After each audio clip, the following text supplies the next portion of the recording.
bienvenidos a todos y a todas de nuevo a esta gran travesía por esta gran historia y el misterio de este gran lugar que todos ya visteis en el anterior documental. En este recorrido quiero dejar claro que está actualizado y lleno de emoción y melancolía, de tal manera como lo vimos en el anterior documental. Descubriremos la transformación y la belleza oculta de este gran lugar.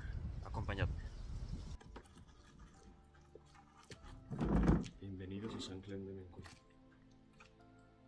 En la primera etapa que yo recuerde fue la limpieza exterior.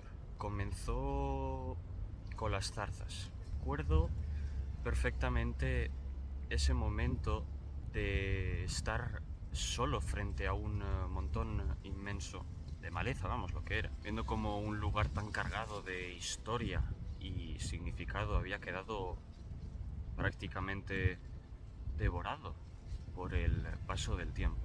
No era solo un trabajo físico, ya que para mí tenía un peso mucho más profundo. Este lugar no es sagrado únicamente desde el punto de vista religioso, ya que también lo es para mi familia.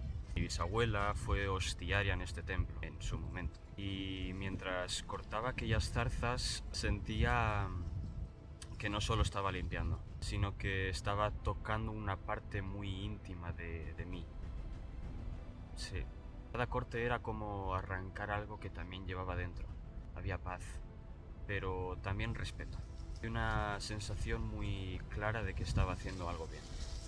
El trabajo en aquel momento fue realmente duro, sí. Me acuerdo, para que os hagáis una idea, había zonas en las que tenía que agacharme casi por completo, meterme entre las zarzas, buscar los tallos que había un montón, desde abajo, y cortar con un serrucho de doble diente.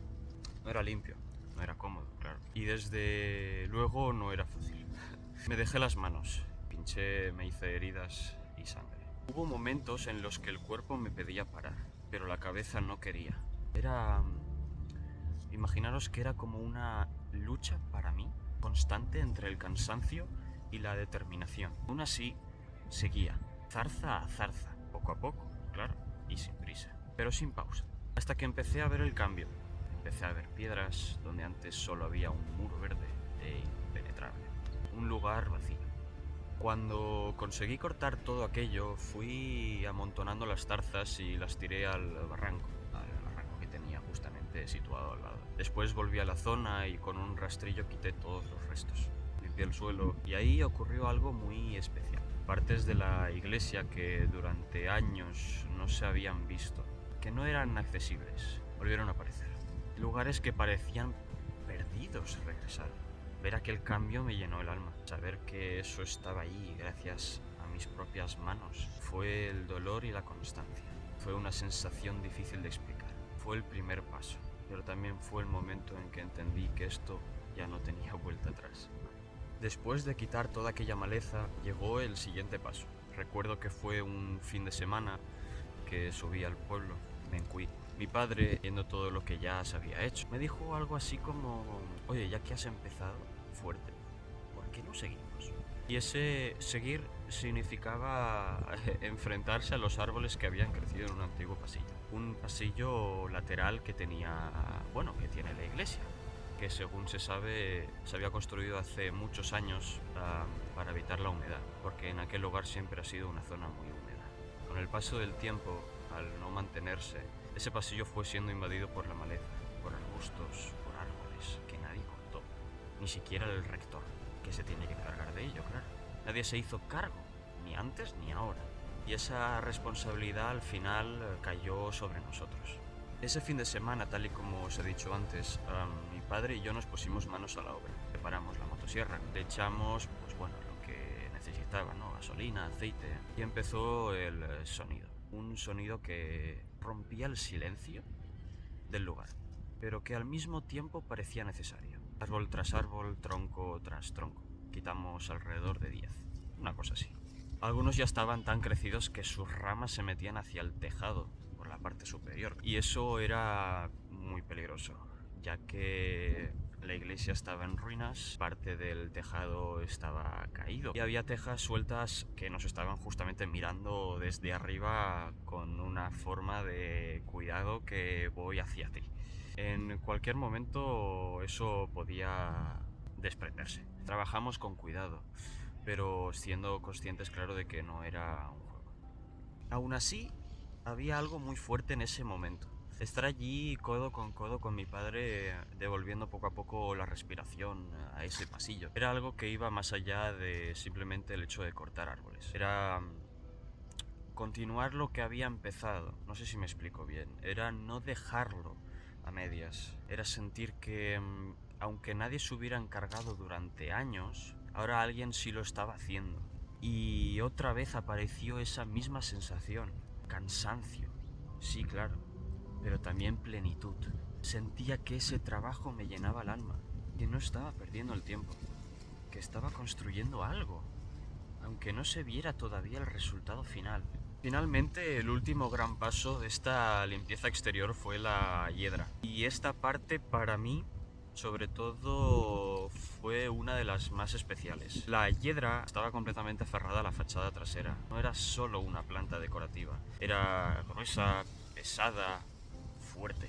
Había raíces incrustadas en la piedra. Para quitarla hacía falta paciencia y altura, claro. Mi padre se encargaba de colocar y sujetar la escalera.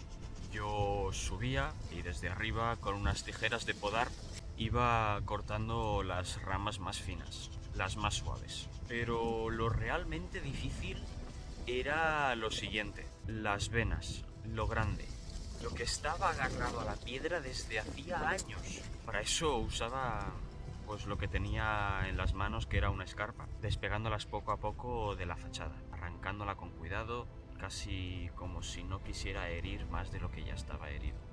Había momentos en los que bajaba a descansar, claro, y recuerdo uno en especial. Bajé agotado y entonces subió mi abuelo por la misma escalera que había subido yo antes. Cogió lo que tenía en sus manos, que era una picoleta, y empezó a quitar las venas más gruesas. El mismo trabajo que hacía anteriormente. Mi padre seguía sujetando la escalera para que no cayese. Y en medio de todo ese esfuerzo, mi abuelo, con calma increíble, decía: tranquilos, no vayáis rápido. Quito 2 o 3 venitas, bajo y nos vamos los 3 a casa, que nos lo merecemos. Aparte nos espera la abuela con algo calentito. Hablaba de cebolla con tomate, de pan torrado, y en ese momento, en medio de ruinas, polvo y hiedra, me apareció una imagen en la cabeza de hogar, de familia, de calor, y eso se me quedó grabado. Trabajar ahí los 3, cada uno en su papel, me hizo sentir que este proyecto no era solo mío. Era algo que unía generaciones. Yo, mi padre, mi abuelo, todos quitando capas de tiempo en un mismo lugar. Y mientras la hiedra caía, la piedra volvía a respirar, volvía a verse, volvía a ser.